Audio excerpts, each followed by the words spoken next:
Yeah, it says.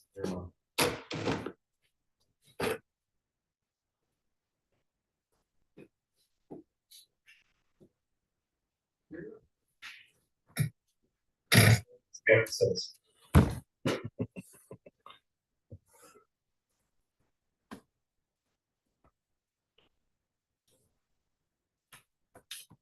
All right. So it is December 9th, 2024. This is the Old Farm District December monthly board meeting. We're gonna be on for an hour today. For those that are at home, simultaneously occurring, the city is having an event right next door regarding the railroad possibilities at Reed Market moving forward. So we have links on our website for everybody to check that out and submit comments as well. I absolutely encourage everybody to do that. So let's get the meeting started. My name is James DeRofi. I'm the board chair. Let's introduce the board. Karen Johnson, land use. Jen Sawyer, social media. Ross Tinsey, board member. Brian Kennedy, board. And we'll just, Jim, why don't you just say who you are? And I'm Jim Crystal, I'm the board chair of Southeast Bend. Alrighty. So today it's going to sort of, we're going to talk a little bit about land use and we're going to catch people up on what has been going on. It's been a pretty busy week or so. So before we start all that, does anybody have any public comments they would like to make? We'd like to thank you all for showing up. If you have any questions at all, just raise your hands. We're trying to stay relatively informal. Let us acknowledge you, and when you, if you do have a question, please say your name first. We do record all of these meetings. They're all on YouTube. They go back many years. And we have been joined by Councilor Mike Riley. Hello, Councilor Riley. Howdy. Thank you. So, Karen, why don't you get us up to date on where we're at with land use? I don't know, start with UGB or wherever you want. You got the mic. Well, I was asked first that someone wanted to know the difference between type 1 and type 2 administrative reviews. Type 1 is you do not get notice. It's the administrative review where there's no discretion as to what is allowed because it's all set out very clearly in the code. Type 2, you public within 500 feet plus the land use share gets notice that the development has been applied for and they get the opportunity to comment on it. So that's the difference. Type 3 is when you get into a hearings officer, and like the gas station issue, there was a hearings officer, dozens of people submitted testimony, all of them were ignored on editorializing. but yeah, if there's a type 2 going in, you're entitled to 14 days notice. And the city is very good about it. I mean, I haven't seen them miss a beat in years. And if you have questions, the planners are very good about answering your questions too. They are very good. The second thing I think that's happened that to me is a big deal is a Senate bill was passed that allows cities to annex 100 acres of land outside the urban growth boundary if 30%, at least 30%, was devoted to affordable housing. Affordable housing, for those who don't know, is a term of art, a legal term. It's people who are making 80% or less of the area median income.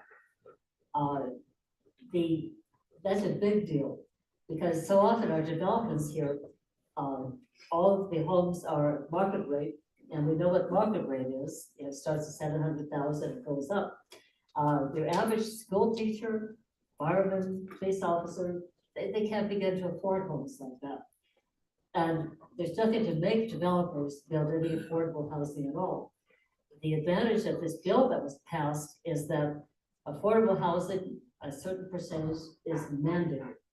And that's a really good thing. The city put out requests for bids.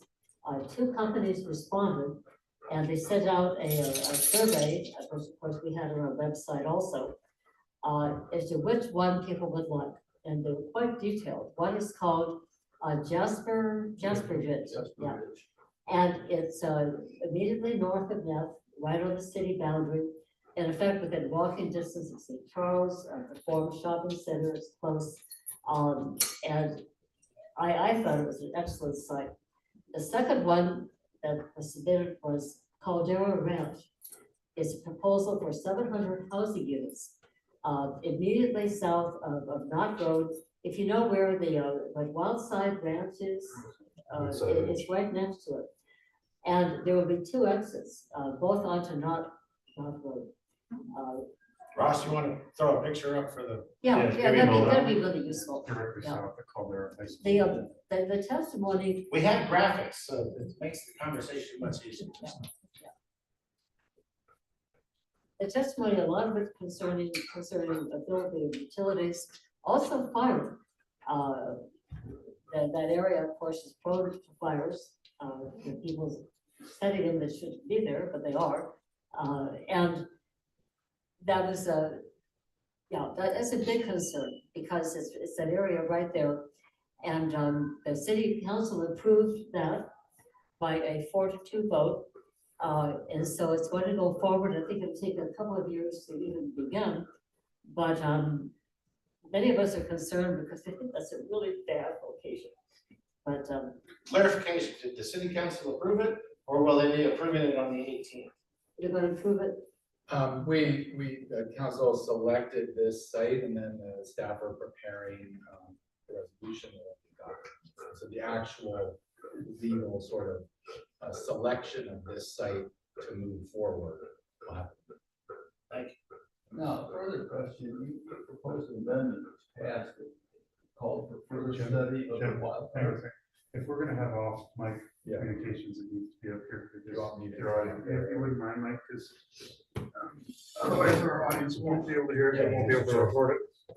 Want to send me in now, or- I can sit right there.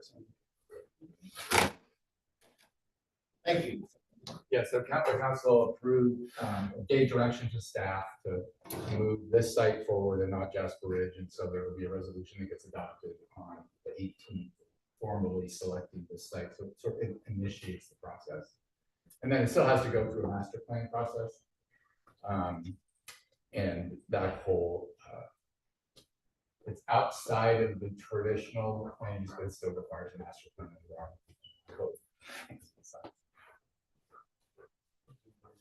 But it's sort of outside the usual UGB expansion stuff that happens. Okay, so my question was basically the amendment that you offered and got passed to require further study on, the fire risk of this particular development. Is there anything new happening there? What's the plan going forward? Has there been one yet? Well, actually, Councilor Mendez proposed that, and so really that basically in the end, what it is more direction to staff to come back with something on the 18th about what are we going to look into around fire concerns. So I think that's kind of equal. So we'll have more information on the 18th. Yeah. Okay. It's not on the 18th, they're not going to change the line though, right? No, I mean, I think I want to be. I don't know, Mike, will you change your mind? Well, I want to be really clear for me as a counselor. Something, one is that I generally support one of these 2 sites being brought in because of the housing need we have in the community.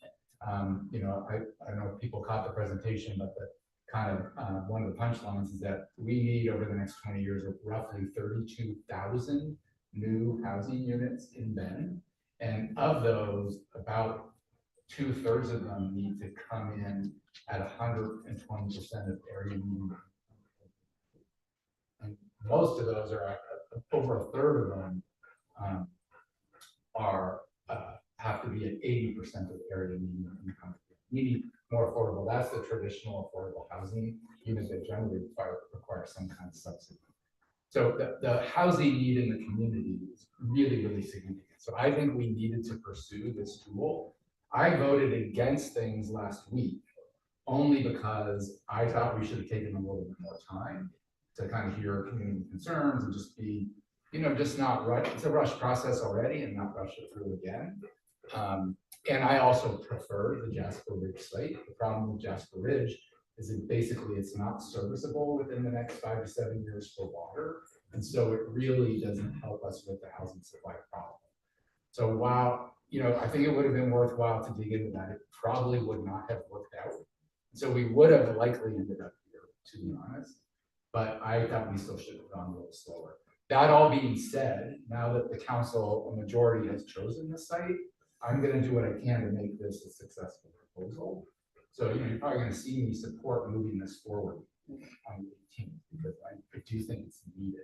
And I'm not gonna win arguments about the other side. So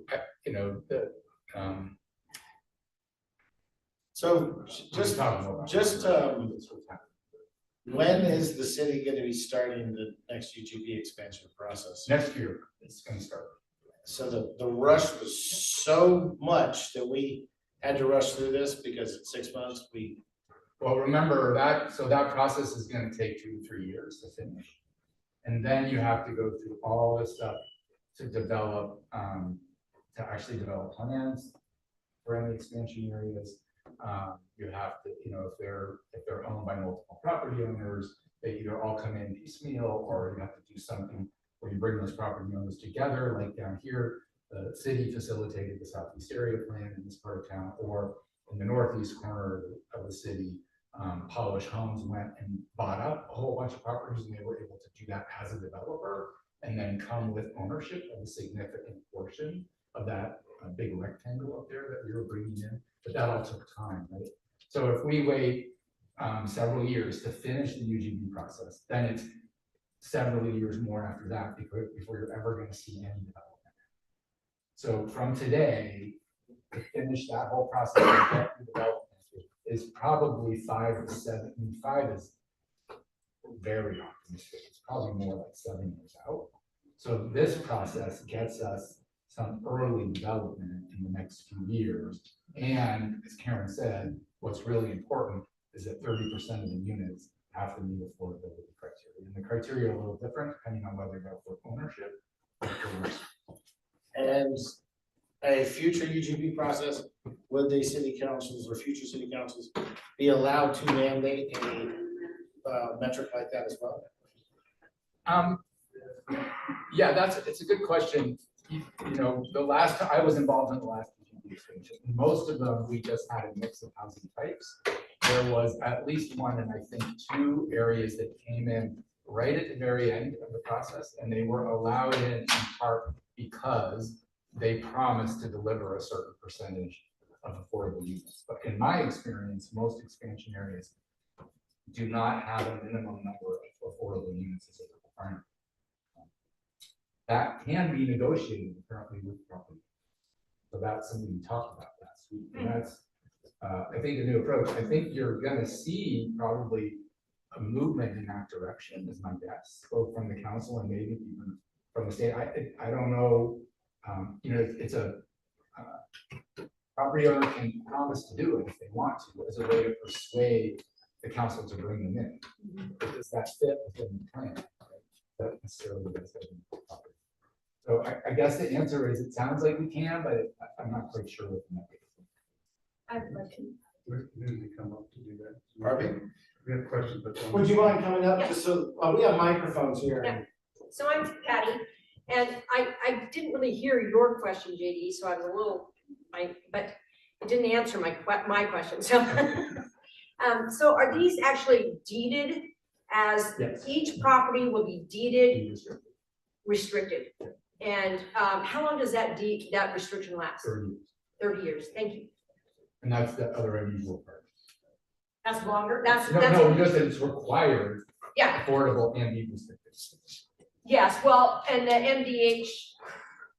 MHD, anyway, the middle housing land division is, that's the same type of thing, and that's a deeded, that's also a deeded thing. Is that not 30 years, or is that 30 years too?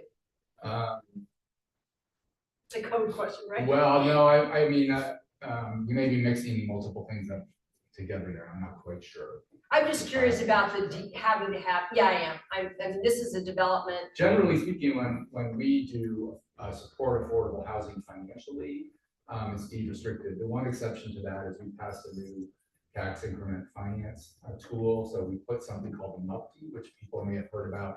There was some controversy about the Jack Straw project and some others that got these multi-unit property tax exemptions. So that was put on hold, and we just adopted a new policy. Those are tax abatements for 12 years, but they're not deed restricted. So after 12 years, a restriction can be lifted.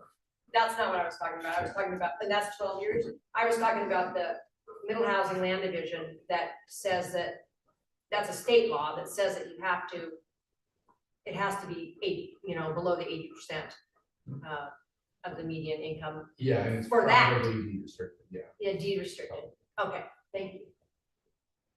I had a comment, I just wanted to share from here, that I appreciated your comment, the fact that southeast and south have been hit pretty hard with Yeah. these projects for the last decade. And it just strikes me with the placement of that development, timing of the railroad, overpass, underpass, whatever, roundabouts, probably at least 5 coming into the area at some point in the next period. And then you add this thing with access is largely going to come through probably all of those routes that are going to be under significant changes in that frame, unless they're going to come down, not from 97. And will of course add further pressure to remarket, right? And the other things that are access points out of that area. So I appreciate hearing that you were aware of that and thoughtful of it, because I didn't feel or hear anything that suggested anybody else was thinking about that. The need for affordable housing is great. I get it. I hope that the impact on the existing community is considered as they start laying out all of these projects that have to happen. And the in what order. infrastructure for them. Yeah, I mean, the infrastructure is generally being planned for. I think the challenge of transportation is that from a funding perspective, there's not a lot of improvements down here that were on the bond measure. And then so how we do transportation infrastructure improvements is somewhat piecemeal. It's about to happen because it's SDCs and then any kind of negotiations you can have during the development agreements with individual developers. And I think that's what people, during the council meeting and what the staff was really saying is that we understand there's a lot of concerns about the transportation infrastructure. We can address some of them through the master planning process, and but as it is somewhat piecemeal, and that's the nature of the way we fund it in the state. So I think the other thing I would say, if you move the map back to the southeast area, if you don't mind, is that the one advantage of the development here is that maybe show the bend in Knott Road over by the landfill. The other way. There you go. That whole southeast area plan, I mean, this neighborhood will help honestly drive the commercial development in this area. And I guess I'm assuming that people think that in the long term, that's a good thing, that you will have a part of town that is more of a commercial center that you can use if you're going to live here for the next 10 to 20 years. Having more population in this area will make it more viable for those who develop commercial activities. So there is that side of the story. And, it doesn't answer some of the other concerns, I understand that. But we are starting to develop an area that is destination commercially, that has jobs, that has this fantastic library we're going to have in this part of town. I mean, I think this development will contribute to the success of that from a developer perspective, because they're the ones who build that stuff, right? The private sector builds.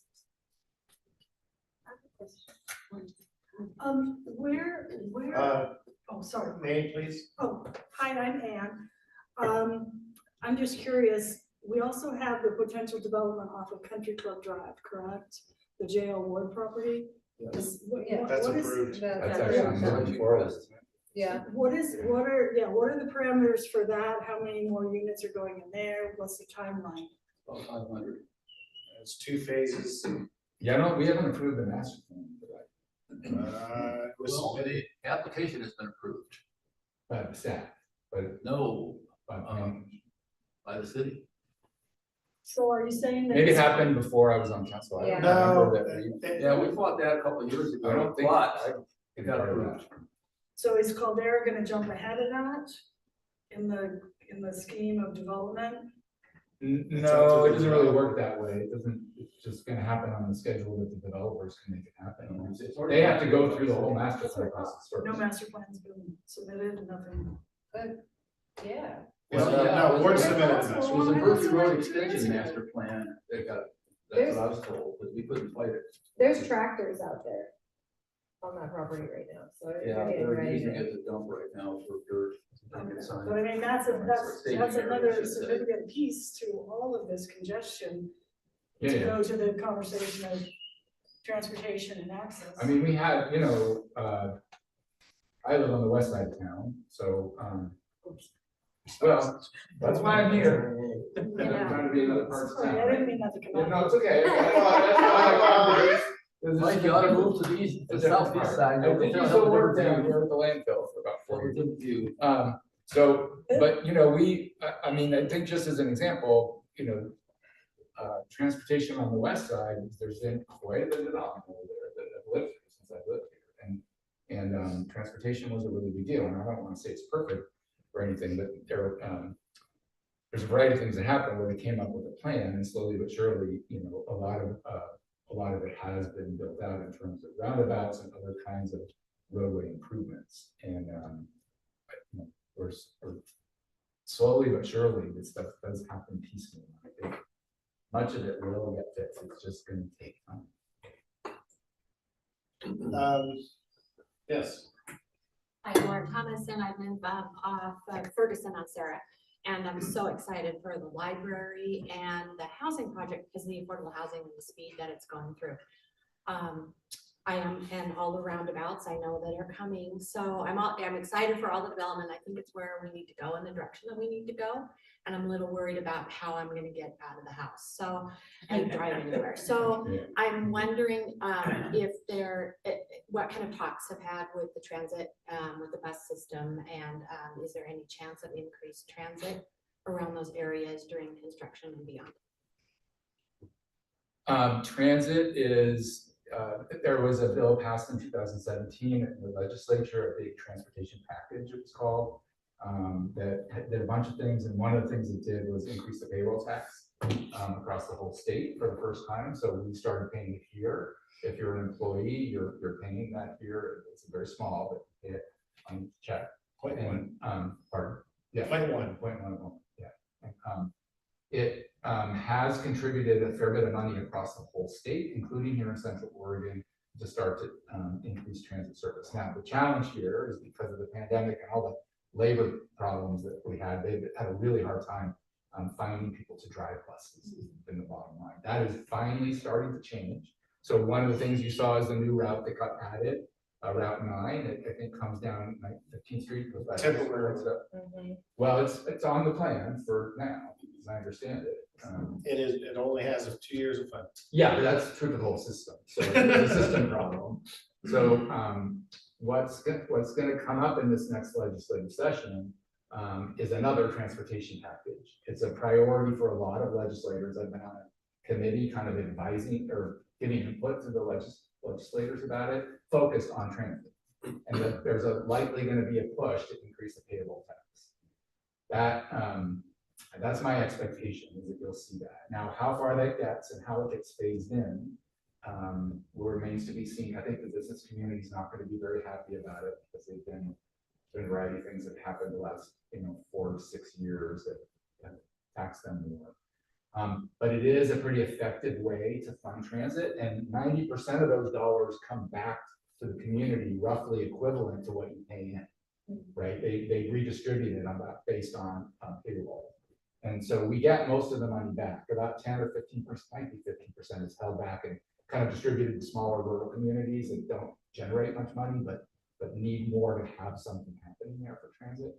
So that payroll tax, I think, really could be a very effective way. We could get quite a bit more service across the region, including in there, if that payroll tax passes. Now, there needs to be a debate about whether that's the right approach or not, but it's probably the best approach.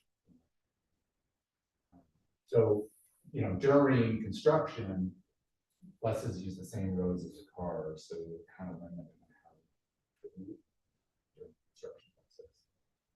I just sat through the 2025 Cascade East Transit Plan. And Yeah. there's no new anything planned for the next 2+ years. So. Well, we'll have to Uber it. Yeah, and there's a new guy running the system.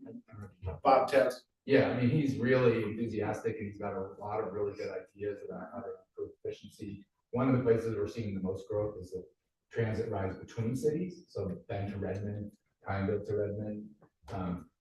And that's actually true across the state, that intercity transit has been really valuable. But there's essentially some money that's also been saved up that hasn't been spent yet in Bend because of all the problems with hiring. So we may still see 1 or 2 more routes, or what we might see is instead of new routes, we might see the length of service get a little better, starting a little bit earlier, running a little bit later. And then in some places, more frequent buses, because that. Yeah, since anything else regarding the UGB expansion that might be Ray, I need you to come up and say your name.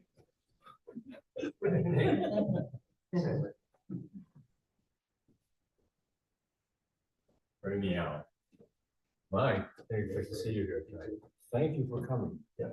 It's so rare that a city councilor will show their face in a controversial discussion. And I want to commend you.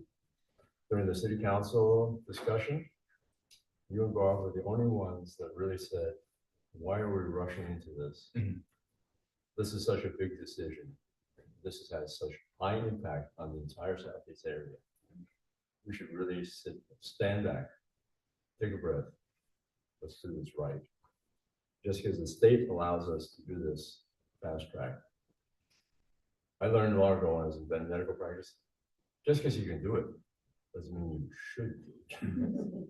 Let's look at the consequences. So I commend you for doing that. I'm sorry that the rest of the council didn't go along with you. Our concern really is, yeah, the development is going to occur.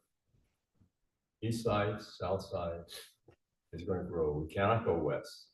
You don't go right into the forest. That's just insane. Going north, problematic. So southeast and east side will be the next development for Bend as it goes outward.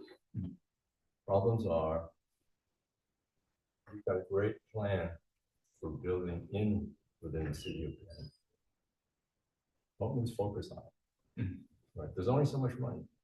I mean, people don't understand that 80% of your budget goes to public safety.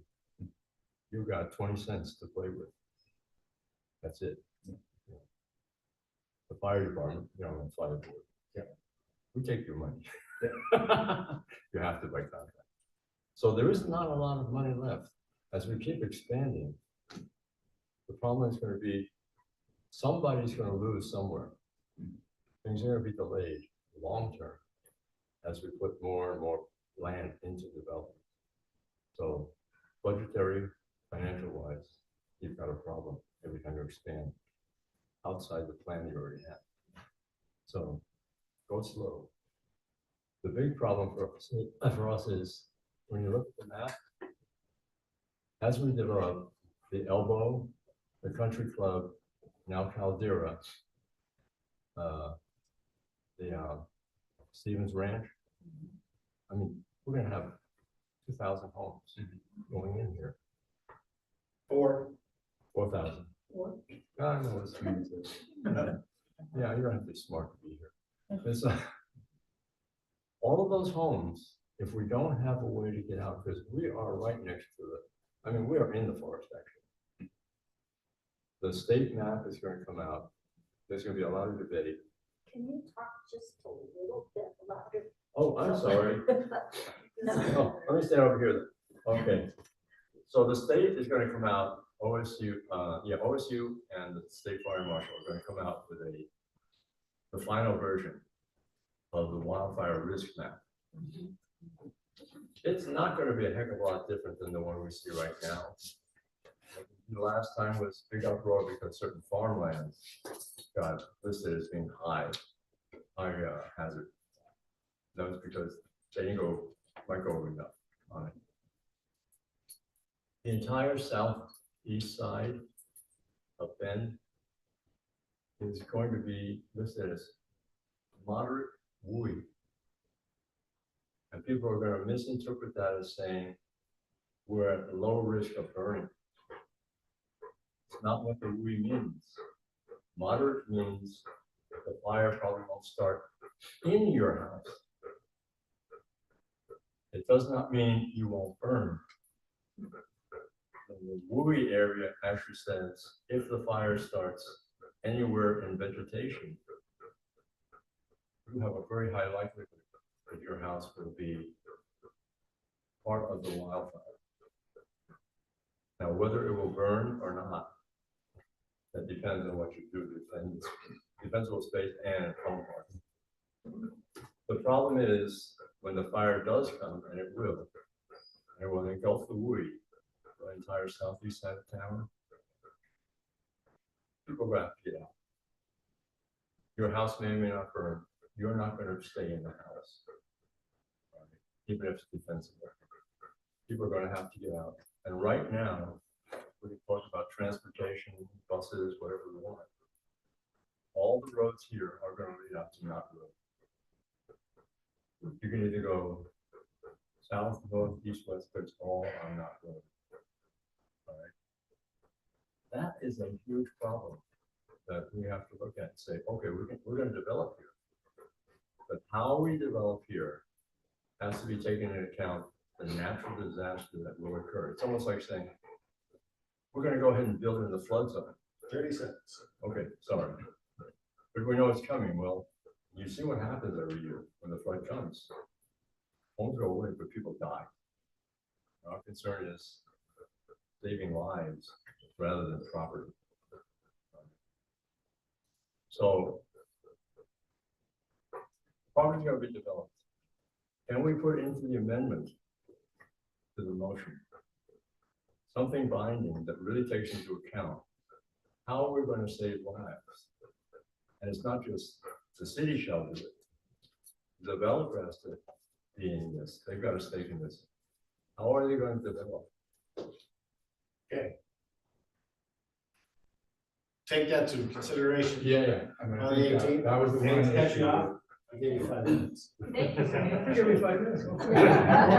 Melanie gave me one. Yeah, they're the 1 minute. I'm a nice guy. Hi, I'm Teresa Dinges and I live off of Ferguson. My parents bought a house in 1984 off of Ferguson. When we first moved here, my father used to say, you need to bring a job because the only jobs are the schools and the hospital. So change is inevitable. And I just wondered, Mike, are we still 5th or 6th in the nation for growth for our size? I believe we're still in the top 5. So- It's county.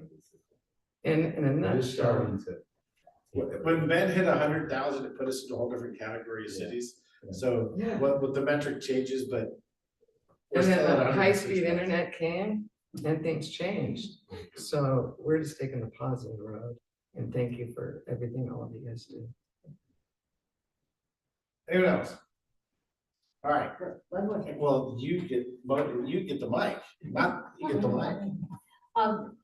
We'll talk about affordable housing.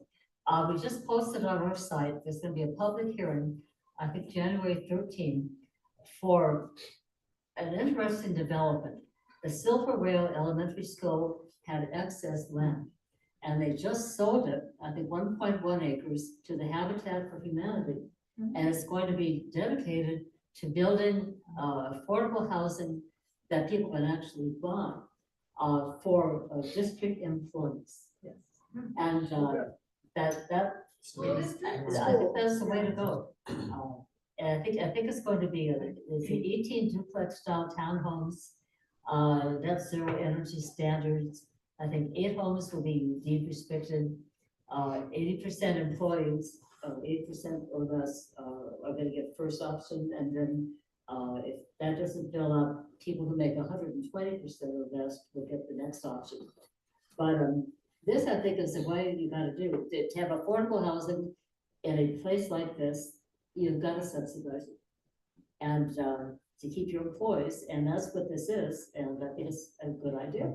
Where's that gonna be? But the hearing, I think, is January 13th. Check our website. Do you have the picture of that, site? Yeah, there we go. So here's the site. Yeah, northwest corner of Silver Road. Well, I was seeing if you could pull it up. Yeah, do you see it? It's an email that she sent us all today. Okay, I don't know if it got published just yet then. I just said it over this afternoon. No, I know. So, is everyone familiar with Silver Rail Elementary School? Oh, yeah. We live in the neighborhood. What's the address for that one again? It's getting confusing. So Silver Rail basically is, it's off of American Lane. There's that road that everybody complained about that was a dirt road for a really long time. Okay. So you go up that dirt road, the school is on the north side of the road. It's now paved. And one side of it has a sidewalk, the other side doesn't. So, yeah, so there it is right there. You can see the fields and the main parking lot. So Karen, you said it was the north, Yeah, I think it's gonna, So that- the northwest. that dirt section, pile. Yeah, 1.1 acres, which is not very much. will be deed restricted housing This one on school district property. Well, the school district sold it to have a School school. district. Cool. Nice. So How many units? You say, Karen, did you say? how many units? That's something. How many units? Tentatively, I think 18 duplex style townhomes, ranging between 2 to 4 bedroom. They say 8 homes will be deed restricted. I don't know why all 18 are deed restricted. Maybe, I don't know. But that was a preliminary information. There'll be a lot more, I think, probably on the public hearing. When's the public hearing again? I think it's January 13th. If January 13th is a Monday. We just got the land use notification. We will put it up on the website tomorrow, either Ross or Dirk will. So, and on that note, I just want everybody to know that the Old Farm Board's responsibility is we provide this information to everybody every now and then. And I mean, very, very, very rarely are we ever asked to give an opinion on something such as the UGB expansion. Our primary task is to keep you informed as residents so that you can go talk with your friends, your neighbors, your bosses and whoever. And if you have concerns or whatever, then you can take them to the public policy at city council or the planning commission. I say that because yes, we are just a board of your neighbors. We are not any hierarchy. Legally, we technically exist as a weird line in the Ben code. We're not even a nonprofit. We don't even qualify for that. So I just want to say that for any land conversations in the past or in the present, that is what we are. Karen, do you have any other land use discussions that we should be having today? I don't think so. Okay, Thank you. on that note, there's some restructuring going on. I'm gonna change topics a little bit. The city council is trying to figure out a new path forward for the neighborhood boards. We are working with some of the staff members to do that. I was in a meeting a few weeks ago with their communications director.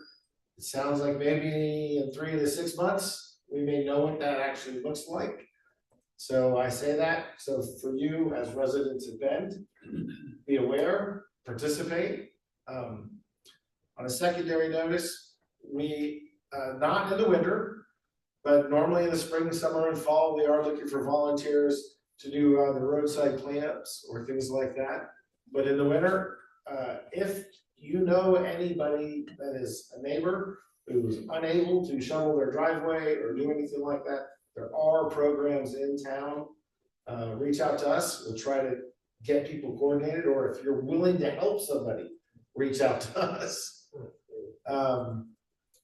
There's also one of the largest firewood distribution programs, essentially right in between Southeast Bend and us, right across from the new development at that church. We've got the information there, so if there's people that heat their home with wood, that is readily available, literally not even 2 miles from here. Does anyone else on the board have anything to add regarding this meeting? The agenda was relatively open. We can briefly talk about the railroad, if you'd like, Brian, Ross. Well, I mean, it was an open house. And so I'm interested in hearing any thoughts that people who attended, information, whether it was online or here, what their thoughts were. We are grateful for Councilor Riley's presence, and I think it would be great to hear what, if people had any initial reactions to the information that's being put out about path forward regarding that interchange. And if you want to say something, I'm still gonna make you come up. Well, I was only there briefly, for the open house part. I heard a lot of conversation about, well, obviously about the Reed Market, and 15th Circle.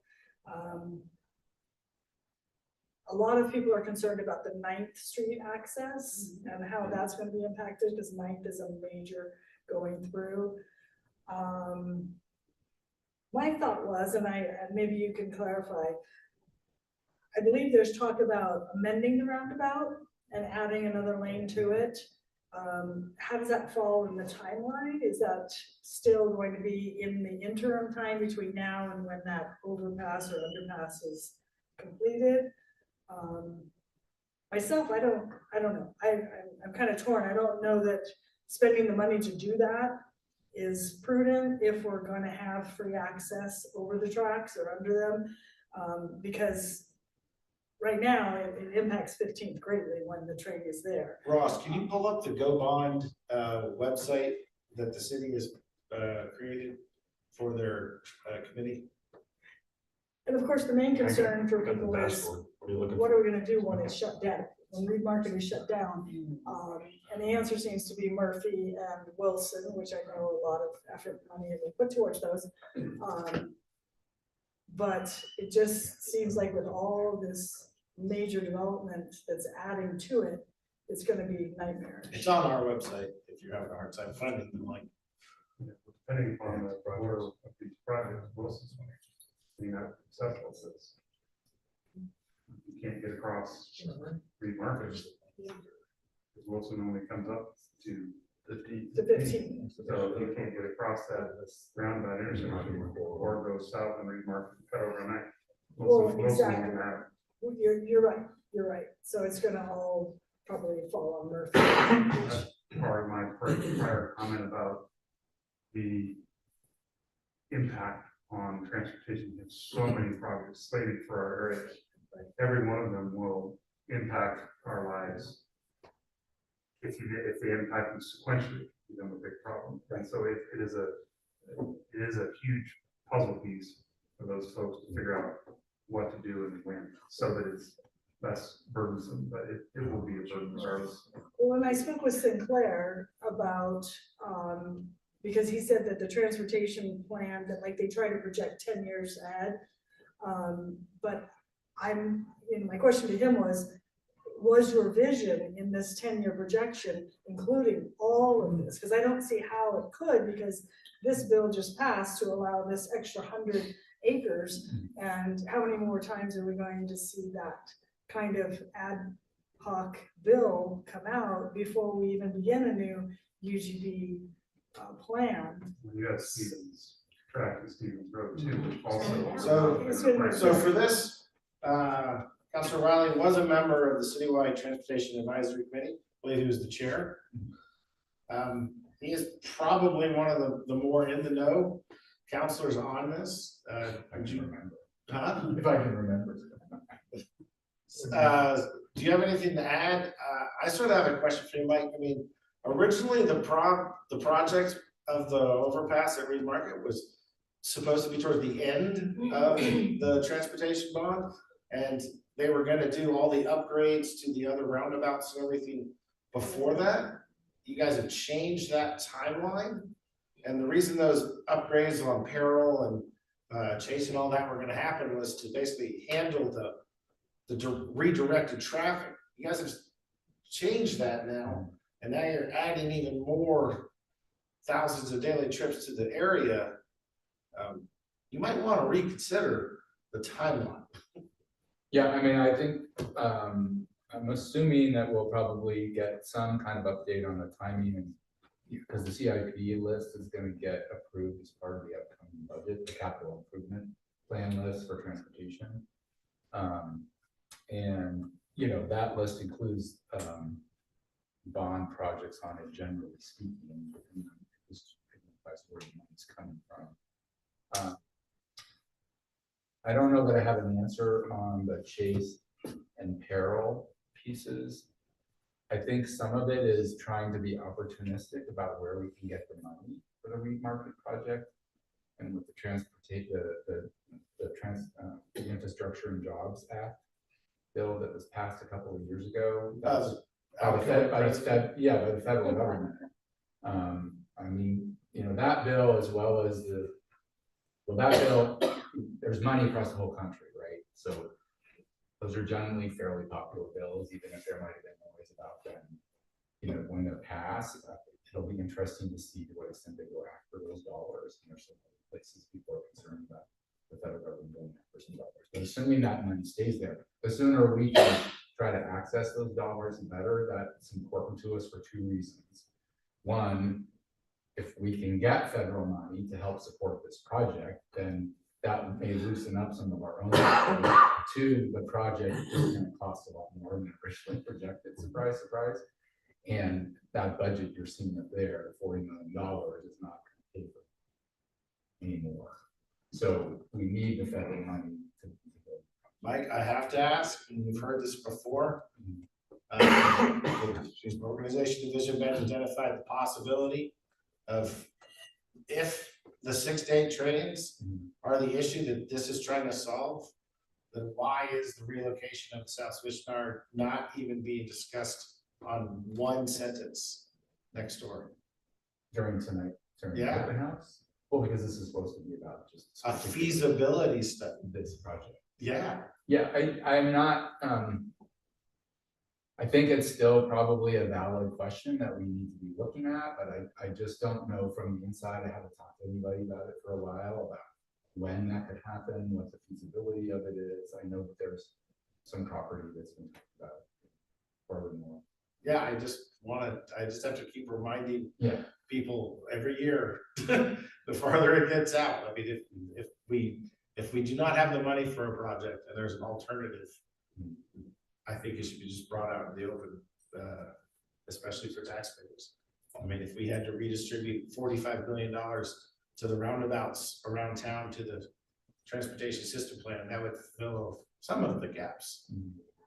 I think a question that sort of dovetails with your question. Well, yeah, and I think my only other response would be, you know, the train's stopping, but that's what the switcher is, right? Trains Yeah, they would never stop. Yeah. Right, I mean, so you still have trains there, so you're not gonna have the same kinds of delays that you have. I mean, they're kind of be 90 seconds. They'd be slow, or maybe. The question that I have is, it seems to me back when the original Go Bond was being discussed, that the functionality of the Reed Market corridor was the primary focus. And I could be wrong, but that The bond campaign? yeah, when that was being presented to the public to vote on, it was about making and improving Reed Market as a viable east-west connection, largely for cars. And what I'm hearing, I think, in more recent conversations and communications is pedestrian and bicycle safety, which obviously at a railroad crossing is a concern, and then emergency response, given that they too can get stuck at an impassable fog. So what I'm not hearing is what I thought was the original conversation, is about making Reed Market more functional. And somewhat dovetailing to what James just mentioned as an option. I've lived in the Southeast for coming up on 20 years. use that remarket corridor extensively on a daily basis. So I've seen the change, and my comment as a user of that road network is it doesn't really matter what we do at the train. Remarket is not going to get approved because you could have a easier transition to the traffic jam, but you know, if I had to wait 90 seconds for a train to pass, so I could inch up a few blocks and just sit in the traffic jam waiting to get to third, what's the difference? Why would we spend $40 million to do that? And so to the point that Ann made about 10 years, you know, 10 years ago, there was no Stevens track, there was no Stevens Road, there certainly wasn't a Caldera Ranch. Nobody knows the timeline for the elbow, but we know there's thousands upon thousands of new vehicles that are coming on the road, especially since there is no viable transit. You know, we have a 2-year plan, the whole thing could go away. Right now, we're wondering whether Route 9 is even on the cutting board as we speak. So, you know, these cars, you don't have any option, really, if you live out in this part of town. And so you have all this money that you could spend on improving the usefulness of the system when, other than I think very appropriate, the safety concern of pedestrians and bicyclists at any railroad crossing and emergency response, I certainly would hate to be on the wrong side of an ambulance that couldn't get to me. Right. Those two are viable. I don't think there's anything that anyone could do at this point with Remarket to really fix it. It can only handle so much capacity. Capacity is going up at a rate that is, there's no way to catch up to it. I think back however many years ago when they were talking about the elbow plans, and I believe, somebody can correct me if I'm wrong, but of the various plans that were being considered, the plan with the least amount of traffic impact on Southeast would increase traffic load by 325%. That was before all these other things have been added to it. And Remarket was the primary, and may still be the primary way to go west, even with additional Murphy. So I think it's, you know, to your point about the one-time UTV extension, I think rushing forward with Remarket in this new era, because there's a lot more factors on the table that weren't known 5 years ago, and the conditions have changed. So to put 40 or 50 or more $1 million into that option seems to be, you have something that could be looked at as an alternative. I'm going to say for myself, and I'm against what other people think for, would you trade 40 or $50 million for having to wait 90 seconds for a train to pass? Because the train wouldn't stop. It would just keep moving. For me, that's not the trade-off. I'd rather see that money spent fixing some of the local connections that we know are waiting, whether it's on either end of Ferguson, whether it's on 27th or Crossroad. It goes on and on and on. So buy a lot of roundabouts for $50 million. So I just. Well, I would say two things. One, first, the bond measure's primary goal was not to. No, but it was the biggest share. So it was the biggest project. Yeah, but the point of the remarket line item was to improve that. As a traffic board. It was to do several things. It was to make the 15th Avenue Market roundabout a true four-lane roundabout that we have at the upper market. Which we asked for when you were building it in the first place. Well, I know, but I also think. He wasn't a counselor then. I wasn't a counselor then and did advocate to pass that one because of safety improvements. I used to ride my bike down here to landfill for a number of years. And I know how unsafe the roads were. It was killed on Remarket, right? It's way safer than you way safer. So, but the assessment at the time was that the voters would only approve so much, and it wasn't enough money to actually do. So, it certainly wasn't enough money to do. So, you know, east-west connections across the community was a primary focus of that bond measure. There is only so much we can do with the existing right of way, right? If we wanted to go 5 lane roads, the cost of that is like 5 times what we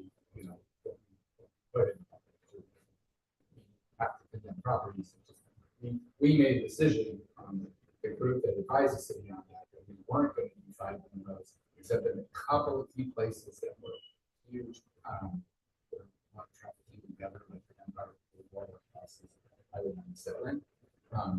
But for also they're very unsafe, but it's really hard for pedestrians to cross, and the safety factor is significant. So with east-west connections, it was trying to make sure that traffic flow was better. We did not promise to reduce traffic. We promised to make things flow a little bit better. And I think ultimately that's what the investments on Reed Market were about. 1 was the roundabout improvement, 2 was the overcrossing, and 3 was improvements at the 3rd and Highway 97 intersection, or 3rd Street and Reed Market intersection. ODOT is supposed to improve off the cluster that happens at the Parkway. And then, as you may have heard, there's been some recent discussions about going back and looking at improving Reed Market at Brookswood, which is not, so much on this side of town, but it's part of the corridor that you mentioned. It's part of that gets congested, and they're looking at using signals there, which I lived in countries where they had signals and roundabouts, so people do it, yeah. So it was to improve that whole corridor, again, looking at traffic flow. Like, I'm not trying to promise that we're going to reduce congestion, but we can make the roadways work better, and while we're doing that, make them safer. I think a lot of people haven't even been in traffic. I talked to people from California places, they say our traffic is not really traffic. No, I mean, if you live here long seriously. enough, we don't really have a perspective on what traffic is, but I curse it all the time. So Everything's relative. But if we are looking at 30,000 new homes in the next 30 years or whatever it was, it sounds like it's gonna be a piecemeal operation for transit. When we get 5,000 new homes, we get a little bit more on the Reed Market, like we did with the Reed Market roundabout. We wrote off. Well, that's just because, that's because of the way we fund it. That's what I mean. We can have a whole You can't- discussion that we can't do tonight about tax reform and all these issues that That's what I we've mean, been yeah. hamstrung as local Yeah. government and state government, so that's a whole different But question. as the city grows, city you get works more today, taxes, yeah. then you're gonna piecemeal and do some or repair something or change it or just go on from there. There was always an assumption that the community would have to have another discussion about a second bond measure. So on that note, because we are all time constrained, do you know how long it's gonna take us to get home at this time tonight? Just kidding. There's no traffic at this time tonight. Mike, thank you. Yeah. All of you, thank you.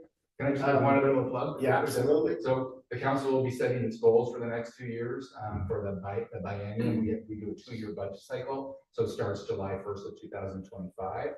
So we have a new council. The first thing we do after new council is we go through a goal setting process. Our goal setting retreat is on February 3rd. So if you have ideas about what we should put on our list of priorities for the next 2 years that gets translated into staff work plans and into a budget, we need to hear that from you between now and sort of mid to late January.